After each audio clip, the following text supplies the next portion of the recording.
Dear students, so after finding the equation कि हमने equation कैसे establish करनी है, are you able to find out the solution of those equation?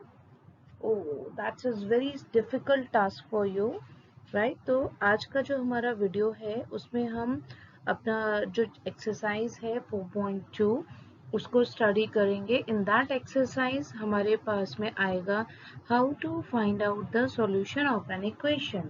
So let's learn. तो बच्चा in first question मेरे पास यहाँ पे लिखा हुआ है कि एक इक्वेशन मुझे यहाँ गिवन है. ठीक है, आपको बताना है कि क्या इस इक्वेशन के यूनिक सॉल्यूशन होंगे, दो सॉल्यूशन होंगे या इनफाइनाइटली मेनी सॉल्यूशन होंगे. तो बेटा there are two different ways to answer your question.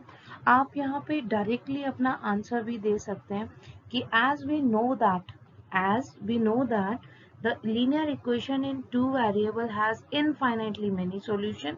इसलिए इस वाली इक्वेशन में दो वेरिएबल है तो ये हमें इनफाइनाइट सॉल्यूशन देगी, राइट?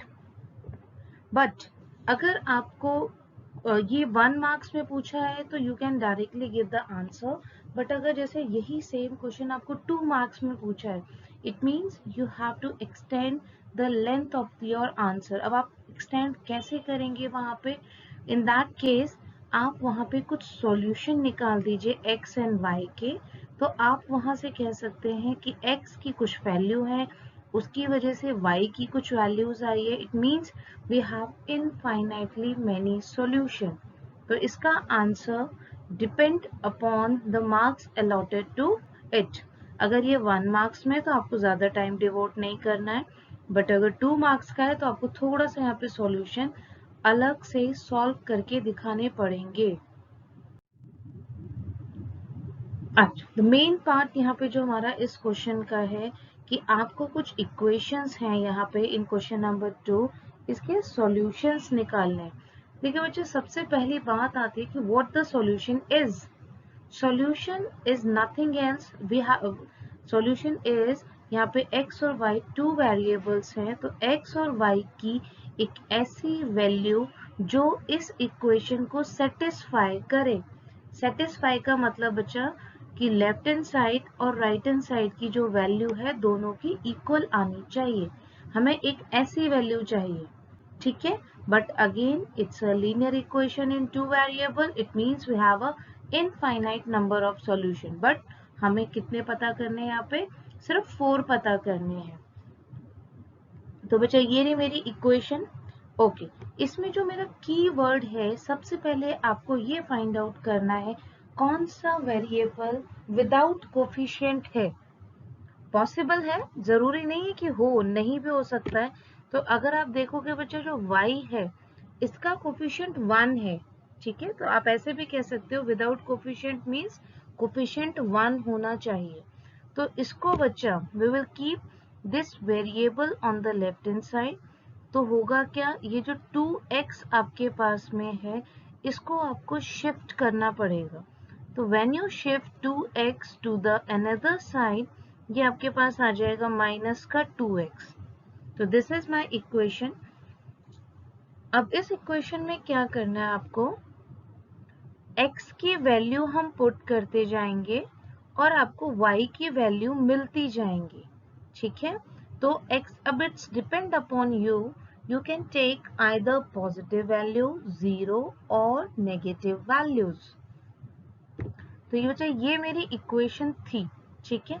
बट अब x की जगह क्या आ जाएगा आपका 0, राइट. वो आपने पहली वाली इक्वेशन नहीं लिखनी है, आपको ये लिखना है बेटा. वो तो मैंने आपको थोड़ा रिप्लेस करके दिखाया है कि कहाँ मेरा 0 आया. तो होगा क्या बच्चा, यहाँ पे देखिए ये आ गया 2 इंटू 0, 0 हो जाएगा. 7 माइनस 0 7. ऐसे ही आपने बाकी क्वेश्चंस भी सॉल्व करने. तो यहाँ पे x था हमारा, इसकी जगह क्या आ जाएगा 1. तो आ जाएगा 2 1 जा 2 और 7 से सब्ट्रैक्ट कर देंगे 5. ऐसे ही बच्चा 2 की वैल्यू पुट करेंगे आप, तो 2 2 जा 4 और उसमें से आप सब्ट्रैक्ट करेंगे तो 3. 3 वैल्यू पुट की मैंने यहाँ पे, तो आ जाएगा 3 2 जा 6, 7 से सब्ट्रैक्ट किया 1. राइट? तो ये मेरे पास में कुछ आंसर्स निकले हैं. Now the question arises, how you will represent this solution. कैसे रिप्रेजेंट करेंगे? ठीक है, इस फॉर्म में आपको रिप्रेजेंट करना है. It means each solution should be written in the bracket and x, the value of x should be written first, comma, then the value of y. तो अब हमारे इन प्रेजेंट केस में देखिए बच्चा, x की value क्या थी मेरे पास में? x की वैल्यू थी 0, y की वैल्यू थी 7. तो मेरा पहला जो सॉल्यूशन बनेगा वो होगा 0,7. ऐसे ही 1,5, ठीक, 2,3, 3,1. ये बच्चा मेरे पास में सॉल्यूशंस निकले हैं. अब ऐसे ही मेरे पास एक और इक्वेशंस है यहाँ पे. तो फिर से बच्चा कीवर्ड आपका वही रहेगा यहाँ पे. हाँ, इसमें मैंने थोड़ा सा चेंज किया है. मैंने फिर, लेकिन हाँ, एक चीज मैंने कॉमन रखी यहाँ पे कि जो वेरिएबल y था उसका कोफिशिएंट 1 है, तो मैं उसकी वैल्यू नहीं पुट कर रही हूँ यहाँ पे. तो जो अदर वेरिएबल मेरा बचा x की जगह मैं वैल्यू पुट करूंगी. तो देखिए, x की जगह जब मैं 0 पुट कर रही हूँ तो ये हो जाएगा पाई 0 इतना. तो ये वैल्यू आपकी 0 हो जाएगी. अच्छा, y इक्वल टू 9. तो आप ऐसे भी इक्वेशन की तरह भी इसको सॉल्व कर सकते हो, ऐसे ही. तो ये मेरा पहला सॉल्यूशन निकल आएगा. अब देखिए, x की वैल्यू 1 पुट की तो मैंने पाई इंटू 1, पाई को वहां पे शिफ्ट किया मेरा यहाँ पे. ठीक है, तो ये माइनस का हो जाएगा, माइनस का 9 ऐसे. तो आप जैसे मर्जी आपको अच्छा लगे, चाहे पहले आप इसको कन्वर्ट कर, जैसे हमने पहले कन्वर्ट करके लिख लिया था y equal to 9 minus pi x, ये हमने कन्वर्ट कर लिया था. तो आप कन्वर्ट करके लिखिए या डायरेक्ट वैल्यूज पुट कर लीजिए. ऐसे ही 2 की वैल्यू पुट करेंगे. ठीक है, मैंने यहाँ पे एक नेगेटिव वैल्यू भी ली है, -1. यहाँ पे एक नेगेटिव वैल्यू भी ली है मैंने यहाँ पे, -1. तो आपका आंसर कुछ ऐसा आएगा वहां पे. ठीक है, तो ये हमारे कुछ सॉल्यूशंस है. फिर इनको ऑर्डर पेयर में लिखना जरूरी है.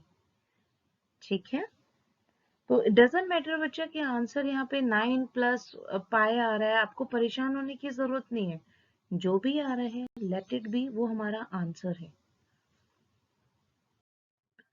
सो बच्चा, हमारा जो अब नेक्स्ट क्वेश्चन है दैट इज, हमारे पास एक इक्वेशन गिवन है एंड कुछ सॉल्यूशंस आपके गिवन है. सॉल्यूशन का again the meaning is that कि x और y का पेयर हमें गिवन है. वहां से एक वैल्यू x की है, एक वैल्यू हमारी y की है. तो जो हमारा फर्स्ट केस है दैट इज 0,2. तो when we compare with the order pair x, y, the value of x is 0 and the value of y is 2. Now substitute these two value in the left hand side. उसका reason ये है बच्चा कि जो left hand side है वहीं पे variable है आपका. राइट हैंड साइड पे there is no variable. It means right hand side पे मुझे कोई वैल्यू पुट नहीं करनी है. तो after substituting the value and solve करने के बाद आपके पास आंसर है -4. हमारी राइट हैंड साइड क्या है? 4. Are they equal? आप चेक करिए कि 4 और -4 क्या ये इक्वल है आपके? No, they are not equal. It means जो सॉल्यूशन मुझे ये वाला गिवन था ये इसका सॉल्यूशन नहीं है. Let's take another example. एक थर्ड हमारे पास केस है, वहां पे 0,4 मुझे ये सॉल्यूशन गिवन है. इसका मतलब x की वैल्यू 4 है और y की वैल्यू 0 है. ये मैं पुट करूंगी लेफ्ट हैंड साइड पे. आफ्टर सॉल्विंग मेरे पास आया यहाँ पे 4 and my right hand side is also 4. Are they equal? Yes, they are equal. It means जो 4,0 है is a solution of the given equation. आपको ऐसे ही जो रेस्ट सॉल्यूशंस हैं उनको चेक करके देखना है क्या वो हमारी इक्वेशन को सेटिस्फाई कर रहे हैं. अगर if they are satisfying the given equation, it means वो उसके सॉल्यूशन है. नहीं कर रहे तो वो उसके सॉल्यूशन नहीं है. नेक्स्ट बचा एक नई वेराइटी है क्वेश्चंस की हमारे पास. इन दिस क्वेश्चन यहाँ पे भी मुझे x और y की वैल्यू जो है वो गिवन है, राइट, और एक इक्वेशन गिवन है, बट यहाँ पे एक instead of x and y we have another unknown variable that is that is k।